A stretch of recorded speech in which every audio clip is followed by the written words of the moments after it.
والصلاة والسلام على خاتم النبيين أما بعد فأعوذ بالله من الشيطان الرجيم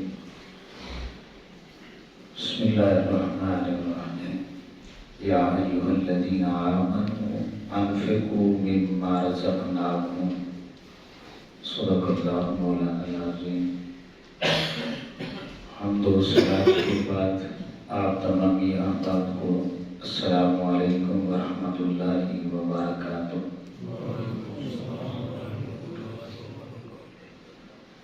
آج کا ہمارا مضمون ہے صدقات کی اقسام اور فضائل. اسلام میں صدقات کا مفہوم بڑا ہی وسعت کا حامل مضمون ہے اور اس کا جاننا اس حوالے سے انتہائی ضروری ہے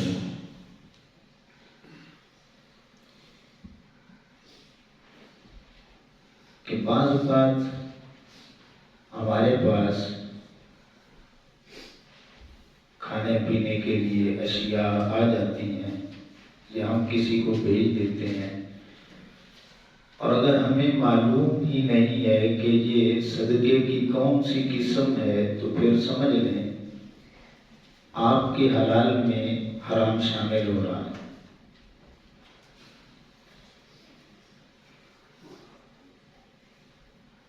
تو آپ اندازہ لگا لیں کہ اس مضمون کو جاننا کتنا ضروری ہے.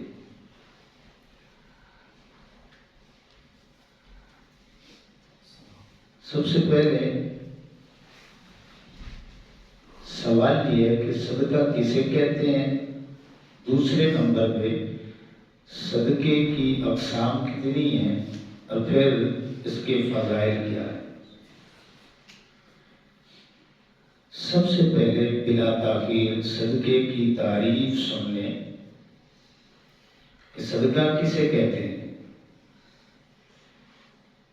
اللہ کے دیے ہوئے مال میں سے اللہ کی رضا حاصل کرنے کے لیے اللہ کی بتائی ہوئی جگہوں پہ خرچ کرنا صدقہ کہلاتا ہے. یہ بڑی جامع ترین تعریف میں نے آپ کے سامنے رکھی ہے. اب صدقے کی قسمیں کتنی ہیں. صدقے کی 3 قسمیں. کتنی قسمیں؟ 3 قسمیں. ایک فرض صدقہ ہے. دوسرے نمبر پہ واجب صدقہ ہے اور تیسرے نمبر پہ نفلی صدقہ ہے. فرض، واجب اور نفلی. اب جو فرض صدقہ ہے وہ کیا ہے؟ اس میں 2 چیزیں آتی ہیں. ایک زکوٰۃ ہے اور دوسرا عشر ہے. فرض صدقات میں 2 چیزیں ہیں. ایک زکوٰۃ، دوسرے نمبر پہ عشر. اب یہ کہاں پہ لکھا ہے؟ یہ اللہ کے قرآن میں ہے. میں آیہ کریمہ پڑھنے لگا ہوں. اللہ فرماتا ہے انما الصدقات للفقراء والمساکین والعاملین علیہا والمؤلفة قلوبهم وفي الرقاب والغارمين وفي سبيل الله وابن السبيل. اب توجہ کریے. فریضۃ من اللہ، اللہ نے فرض قرار دے دیا. اب زکوٰۃ کا جو لفظ قرآن میں استعمال ہو انما الصدقات، جو صدقہ فرض قرار دیا ہے اسے شریعت کی زبان میں زکوٰۃ کہتے ہیں. اور یہ مصارف ہیں جن جن پہ لگتا ہے اس کی ڈیٹیل ہے. اب اس کا نصاب کیا ہے سن لیں. 7.5 تولے اگر سونا آپ کے پاس ہے تو پھر 1 سال بھی اس پہ گزر چکا ہے تو زکوٰۃ آپ پہ فرض ہو چکی ہے. اگر سونا نہیں ہے تو پھر 52.5 تولے چاندی ہے، سال گزر چکا ہے تو پھر آپ پہ زکوٰۃ فرض ہو چکی ہے.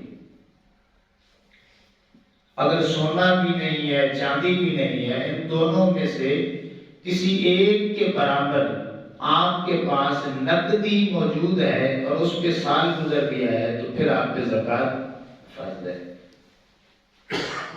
اگر آپ کے پاس اتنا مال تجارت موجود ہے، سال گزر چکا ہے تو پھر آپ پہ زکوٰۃ فرض ہے۔ یہ جو چار چیزیں ہیں اگر آپ کے پاس تھوڑی تھوڑی ہیں، ان چاروں کو ملانے سے کسی ایک کے برابر آپ کے پاس نقدی موجود ہے تو پھر بھی آپ پہ زکوٰۃ فرض ہے۔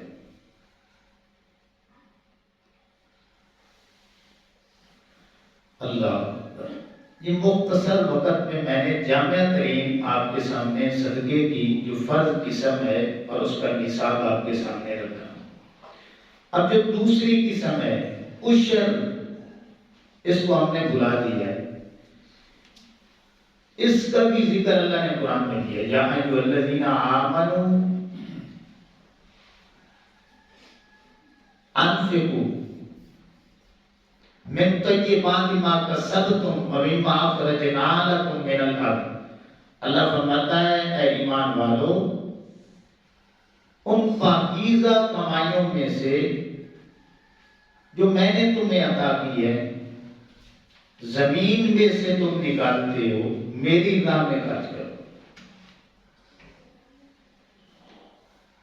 تو آپ زمین سے جتنی بھی چیزیں اگاتے ہیں اور اسے فروخت کرتے ہیں، سیل کرتے ہیں، کاشتکاری کے حوالے سے پھل ہیں، پھول ہیں، دیگر سبزیاں ہیں، اجناس ہیں، اس میں سے آپ نے عشر نکالنا ہے اور وہ فرض ہے۔ اب اس کا طریقہ کار آقا علیہ السلام نے بیان کیا ہے۔ مسلم شریف میں 2272 نمبر کی یہ حدیث پاک موجود ہے۔ حضرت جابر بن عبداللہ رضی اللہ تعالیٰ عنہ فرماتے ہیں آقا علیہ السلام نے فرمایا کہ اگر بارانی علاقہ ہے یا دریا اور نہروں کا پانی ملتا ہے جہاں پہ آپ کا خرچہ کم ہے،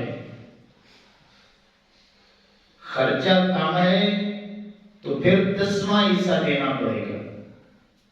اور اگر آپ کا خرچہ زیادہ ہے کہ ٹیوب ویل ہے، پیسوں کے ذریعے آپ پانی لگاتے ہیں، محنت زیادہ کرنی پڑتی ہے، تو پھر 20واں حصہ اللہ کی راہ میں دینا یہ فرض ہے۔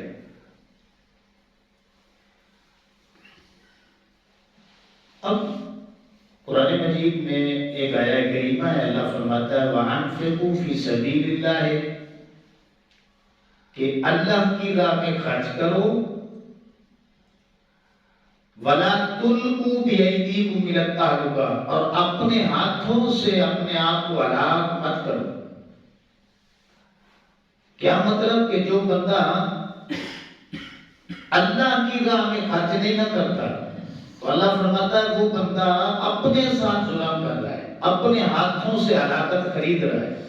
اللہ فرماتا ہے وَأَحْسِنُوا، یار اپنے ساتھ تو چنگا کر لے۔ ان اللہ یحب المحسنین، اللہ محسنین کے ساتھ پیار کرنے والا ہے۔ آپ قرآن مجید جہاں پہ بھی یہ انفاق فی سبیل اللہ کا ذکر موجود ہے پڑھ کے دیکھ لیں، اللہ رب العزت نے ہر جگہ پہ فرمایا ہے کہ میرے دیے ہوئے رزق میں سے خرچ کرو۔ اے ایمان والو، میرے دیے ہوئے، کیا مطلب کہ جو کچھ بھی میرے اور آپ کے پاس موجود ہے وہ دیا ہوا کس کا ہے؟ کس کا دیا ہوا ہے؟ اللہ فرماتا ہے میرے بندے میرے دیے ہوئے میں سے میری راہ میں دے دو۔ یہ دیکھیں نا سورہ بقرہ کی پہلی آیہ کریمہ بھی اللہ فرماتا ہے الذین یؤمنون بالغیب، ایمان والوں کی صفت یہ ہے کہ وہ غیب پر ایمان رکھتے ہیں، وَيُقِيمُونَ الصَّلَاةَ، اور نماز ادا کرتے ہیں، وَمِمَّا رَزَقْنَاهُمْ يُنْفِقُونَ، اور جو ہم نے انہیں رزق دیا اس میں سے خرچ کرتے ہیں۔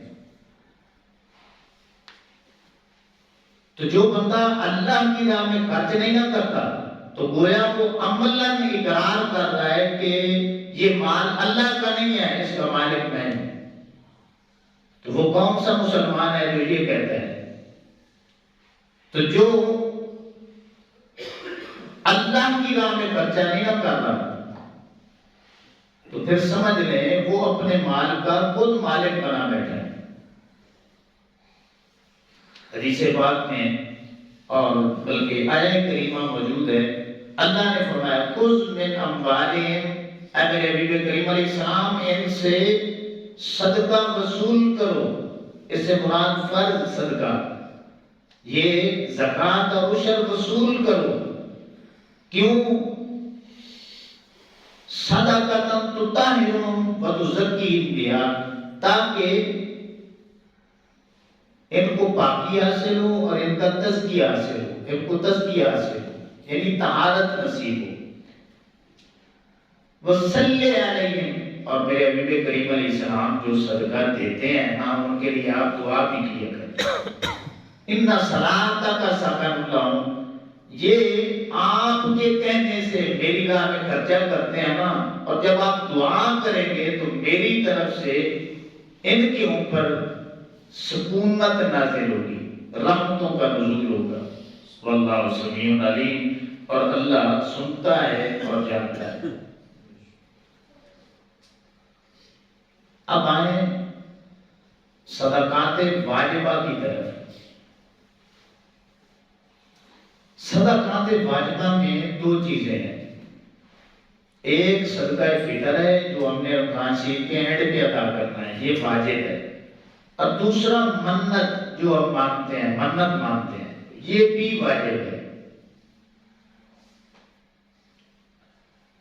حضرت عبداللہ ابن عمر رضی اللہ تعالیٰ عنہ کے حوالے سے حدیث پاک موجود ہے، آقا کریم علیہ السلام نے فرمایا صدقہ فطر ہر مسلمان پر واجب ہے، اور اس پہ سال گزرنا بھی ضروری نہیں ہے۔ زکوٰۃ کے لیے سال گزرنا ضروری ہے، صدقہ فطر کے لیے سال کا گزرنا کوئی ضروری نہیں۔ اگر 1 منٹ پہلے بھی وہ مالدار ہوا ہے تو صدقہ فطر اسے ادا کرنا پڑے گا۔ منت عمومی طور پہ ہمارے معاشرے میں مانی جاتی ہے کہ اے اللہ میرا یہ کام ہو جائے تو میں اتنے روزے رکھوں گا، اتنے نفل ادا کروں گا، اتنی جو تلاوت قرآن ہے وہ کروں گا، یا اتنا صدقہ و خیرات کروں گا، یہ واجب ہے، واجب ہے۔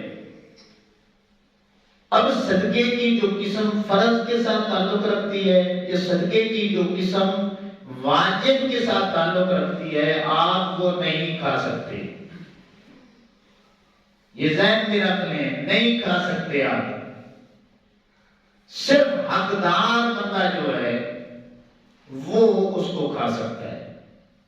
اگر کوئی بندہ صدقہ نکال رہا ہے جو مصیبتوں کے وقت عمومی طور پہ وہ کرتے ہیں یا ہمارے معاشرے میں رائج ہے، تو وہ واجبات سے تعلق رکھتا ہے، آپ کو اگر نہیں پتا یا دینے والے کو نہیں پتا تو دونوں پکڑے جائیں گے کہ یہ صدقہ واجب ہے، آپ حقدار ہی نہیں ہیں اور آپ مال کھا رہے ہیں، اور دینے والے کو بھی اتنا علم نہیں ہے کہ میں مصیبت کے ٹالنے کے وقت یہ صدقہ دے رہا ہوں اور یہ واجب کر کے دے رہا ہوں، اور میں اس گھر میں بھیج رہا ہوں جس پہ صدقہ لگتا ہی نہیں ہے۔ تو یہ غلطیاں ہیں یا نہیں ہیں ہماری؟ بہت بڑی غلطیاں ہیں۔ دینے والے کا بھی جو ہے وہ ذہن ہونا چاہیے، اور لینے والے کو بھی پتا ہونا چاہیے کہ کس انداز میں میں نے اسے جو ہے قبول کرنا ہے۔ اب آگے ہیں صدقات جو نفلی ہیں، نفلی صدقات، اس میں اس کے علاوہ جتنی بھی صورتیں بنتی ہیں وہ نفلی صدقات میں داخل ہوتی ہیں۔ مثال کے طور پہ محافل کے بعد کھانا پیش کیا جاتا ہے، وہ نفلی صدقات میں ہے، امیر بھی کھا سکتا ہے، غریب بھی کھا سکتا ہے، اور وہ نفلی صدقہ کرنے والا خود بھی کھا سکتا ہے۔ جو صدقہ فرض ہے دینے والا نہیں کھا سکتا، جو واجب ہے دینے والا نہیں کھا سکتا، صرف حقدار کھا سکتا ہے۔ نفلی صدقہ جو ہے وہ ہر امیر غریب حقدار ہے یا نہیں ہے، حتیٰ کہ دینے والا خود بھی کھا سکتا ہے۔ جو عمومی طور پہ مہینے کے بعد یا کچھ دنوں کے بعد راشن کسی غریب کے گھر میں بھیجا جاتا ہے یا پکا کر تقسیم کیا جاتا ہے، ان چیزوں کا تعلق نفلی صدقات کے ساتھ ہونا چاہیے تاکہ کسی کو پریشانی نہ بنے۔ اب اس کے علاوہ بھی صدقے کی بے شمار قسمیں ہیں، ہم نے صرف ایک ہی صدقہ سن رکھا ہے، وہ کون سا کہ بس مصیبتوں کو ٹالنا ہے تو یہ صدقہ ہے۔ اب صدقے کی جو چھوٹی چھوٹی قسمیں ہیں وہ سن لیں۔ اپنے ماں باپ پہ خرچ کرنا یہ نفلی صدقات میں ہے۔ اپنے بہن بھائیوں پہ خرچ کرنا یہ بھی نفلی صدقات میں ہے۔ اپنی بیوی پہ بچوں پہ خرچہ کرنا یہ بھی نفلی صدقات میں ہے۔ اپنے رشتہ داروں پہ خرچ کرنا یہ بھی نفلی صدقات میں ہے۔ اپنے پڑوسیوں کے ساتھ اچھائی والا معاملہ کرنا یہ بھی نفلی صدقات میں ہے۔ ہر مسلمان کے ساتھ بھلائی کرنا یہ بھی نفلی صدقات میں ہے۔ رستے میں سے پتھر یا کوئی رکاوٹ بننے والی چیز کو ایک سائیڈ پہ کر دینا یہ بھی صدقات میں ہے۔ آپ سے کوئی اچھا مشورہ مانگتا ہے، اللہ سے ڈر کے اس کا مشورہ، اس کو صحیح مشورہ دینا یہ بھی صدقے میں داخل ہے۔ کسی مسلمان کا راز سنبھال کے رکھنا یہ بھی صدقہ ہے۔ اللہ اکبر کہنا بھی صدقہ ہے، سبحان اللہ کہنا بھی صدقہ ہے، الحمدللہ کہنا بھی صدقہ ہے، استغفر اللہ کہنا یہ بھی صدقہ ہے۔ کسی مسلمان کی مدد کرنا یہ بھی صدقہ ہے۔ کسی مسلمان کو پیاس لگی ہے اسے پانی پلا دینا یہ بھی صدقہ ہے۔ اگر کوئی اندھا ہے اسے رستہ کراس کروا دینا یہ بھی صدقہ ہے۔ اگر کوئی مسلمان گنگا ہے اسے اشاروں سے سمجھا دینا یہ بھی صدقہ ہے۔ اگر بہرا ہے تو پھر اسے اونچی آواز سے سمجھا دینا یہ بھی صدقہ ہے۔ کسی مسلمان کو مسکرا کر دکھا دینا یہ بھی صدقہ ہے۔ کسی مسلمان کو اچھی بات کر دینا یہ بھی صدقہ ہے۔ نیکی کا حکم دینا یہ بھی صدقہ ہے۔ برائی سے منع کرنا یہ بھی صدقہ ہے۔ تو یہ بے شمار قسمیں چھوٹی چھوٹی جو تھی وہ میں نے ساری آپ کے سامنے رکھی۔ اب میں امید کر سکتا ہوں کہ صدقے کی جتنی بھی ڈیٹیلز ہیں امید ہے اللہ کے گھر میں کہ آپ کو سمجھ آ گئی۔ جب بھی آپ صدقہ کرنے لگیں تو کوشش کریں نفلی صدقات دیا کریں۔ ایک تو فرض ہے وہ تو آپ نے دینا ہی دینا ہے، وہ نہیں دیں گے تو آپ مجرم ہوں گے، گناہگار ہوں گے اور حقدار تک آپ نے پہنچانا ہے۔ صدقات واجبہ وہ بھی آپ نے حقدار تک پہنچانے ہیں، آپ خود نہیں کھا سکتے۔ نفلی صدقات کے لیے اجازت ہے، ہر غریب امیر چھوٹا ہے بڑا ہے اور وہ خود بھی جو ہے نفلی صدقات کھا سکتا ہے پی سکتا ہے۔ اب آئیں صدقات کی فضیلت کیا ہے، فضائل کیا ہے، اس کے لیے میں آیات طیبات آپ کے سامنے رکھوں گا کہ اللہ نے فرمایا یا ایھا الذین آمنوا، اے ایمان والو، انفقوا مما رزقناکم، کہ میری راہ میں خرچ کرو اس رزق میں سے جو میں نے تمہیں دیا ہے، من قبل ان یأتی یوم لا بیع، اس سے قبل کہ وہ دن آ جائے جب تمہارا خرید و فروخت کرنا تمہارے کچھ کام نہ آئے، ولا خلۃ ولا شفاعۃ، تمہاری دوستی کوئی کام نہیں آئے گی اور تمہاری شفاعت کرنے والا بھی پھر کوئی نہیں ہوگا۔ اس سے پہلے یعنی اشارہ ہے قیامت کی طرف۔ یہ جو اللہ نے موقع دیا ہے اس موقع سے فائدہ اٹھائیں۔ اللہ رب العزت نے جو طریقے بتائے ہیں، جو جگہ بتائی ہیں، وہاں پہ اللہ کی راہ میں اپنا مال خرچ کریں۔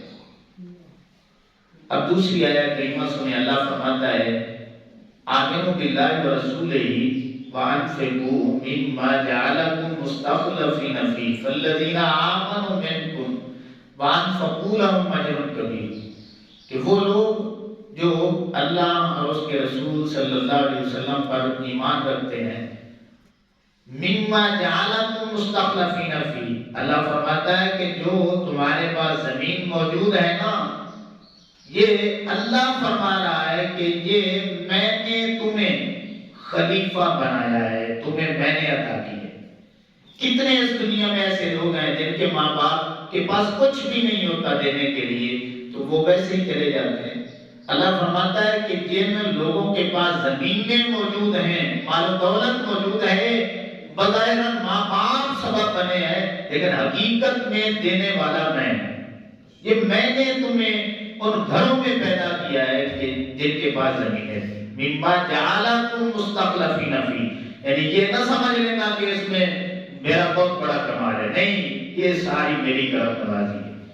آگے اللہ فرماتا ہے فالذین آمنوا منکم، بس وہ لوگ جو ایمان والے ہیں، وَأَنفَقُوا لَهُمْ، وہ اللہ کی راہ میں خرچ کرتے ہیں، ان لوگوں میں سے ہوتے ہیں جو خرچ کرنے والے ہوتے ہیں، وَلَهُمْ أَجْرٌ كَبِيرٌ، اور ایسے لوگوں کے لیے اللہ رب العزت نے اجر کبیر تیار کر کے رکھا ہوا ہے۔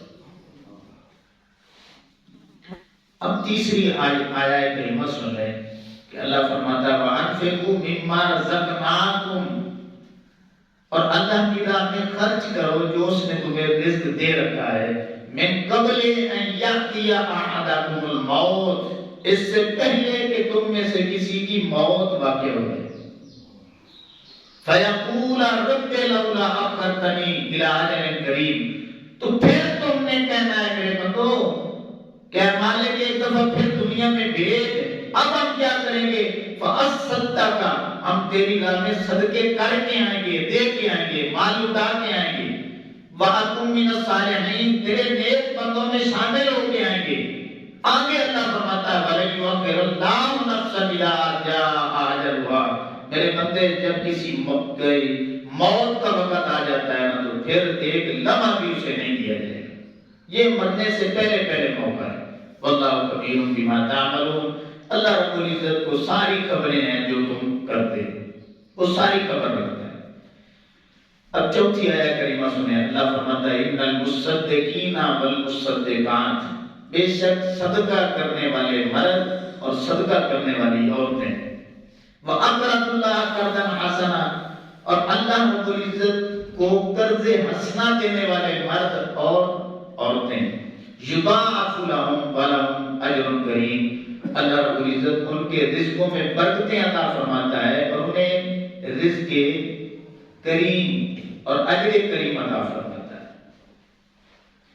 پھر اللہ رب العزت نے اتنی کرم نوازی فرمائی، اللہ نے فرمایا مثل الذین ينفقون اموالهم فی سبیل اللہ کمثل حبۃ انبتت سبع سنابل فی کل سنبلۃ مئۃ حبۃ واللہ یضاعف لمن یشاء واللہ واسع علیم، بے شک وہ لوگ جو اللہ کی راہ میں خرچ کرتے ہیں ان کی مثال اس دانے کی سی ہے جو زمین میں بویا جاتا ہے، 7 بالیاں ہوتی ہیں، پھر ہر بالی میں 100 دانے ہوتے ہیں۔ اللہ رب العزت فرماتا ہے کہ واللہ یضاعف لمن یشاء، اللہ رب العزت جس کے لیے چاہتا ہے اور برکت نازل فرماتا ہے، اور اللہ رب العزت وسعت دینے والا اور علم رکھنے والا ہے۔ اللہ اکبر۔ اب یہ ساری فضائل کے بعد میں نے آیات طیبات آپ کے سامنے رکھی، اب ان کا نتیجہ لیتے ہیں کہ جو ان صدقات کو ادا کرتا ہے اس کو برکتیں کیا ملیں گی۔ بالکل سادے لفظوں میں میں آپ کو یہ باتیں سمجھانا چاہتا ہوں۔ اللہ فرماتا ہے کہ ایک تو میری رضا ان لوگوں کو نصیب ہوتی ہے، دوسرا فائدہ سن لیں کہ اللہ رب العزت کی ذات پہ ان لوگوں کو کامل یقین ہوتا ہے کہ یہ مال اسی کا ہے، ہمارا نہیں ہے۔ تیسرے نمبر پہ ان کا عقیدہ آخرت مضبوط ہوتا ہے، ان کو پتہ ہے کہ تو ادھر رہ جانے ہیں، ہم نے اللہ کے پاس رہنا ہے۔ چوتھی بات، ان لوگوں کے دل میں نرمی آ جاتی ہے، ان کے دل نرم ہوتے ہیں، اب پانچویں بات یہ ہے کہ اللہ رب العزت ایسے لوگوں کے رزق میں برکت عطا فرماتا ہے۔ چھٹی بات یہ ہے کہ اللہ رب العزت ایسے لوگوں کی عمر میں عزت میں اضافہ فرما دیتا ہے، ایسے لوگوں کے رزق میں اللہ رب العزت رحمتوں کا نزول فرماتا ہے، ایسے لوگوں کو اللہ رب العزت جو ہے اطمینان قلبی نصیب فرماتا ہے، ایسے لوگوں کو اللہ رب العزت مختلف بیماریوں سے بچاتا ہے، ایسے لوگ جو صدقہ کرنے والے ہوتے ہیں اللہ رب العزت انہیں پوری موت سے بچا لیتا ہے۔ اب اندازہ لگا لیں کتنے فضائل ہیں، کتنی برکات ہیں اللہ رب العزت کی جو ہے وہ بندے کو رضا نصیب ہو جائے، اس سے بڑی کون سی بات ہے۔ تو اس لیے امام الانبیاء صلی اللہ علیہ وسلم کے علماء جب بھی اللہ کی راہ میں دینے کا معاملہ آ جائے تو پھر ادھر ادھر نہ دیکھا کریں، جتنی اللہ نے ہمت طاقت دی ہے تھوڑا بہت حصہ اس میں ڈال لیں، اپنی بخشش کا بہانہ بنا لیا کریں۔ تو امام الانبیاء صلی اللہ علیہ وسلم کے علماء میں دعا کرتا ہوں کہ اللہ رب العزت مجھے آپ کو سبھی کو عمل کی توفیق عطا فرمائے۔ وما علینا الا البلاغ۔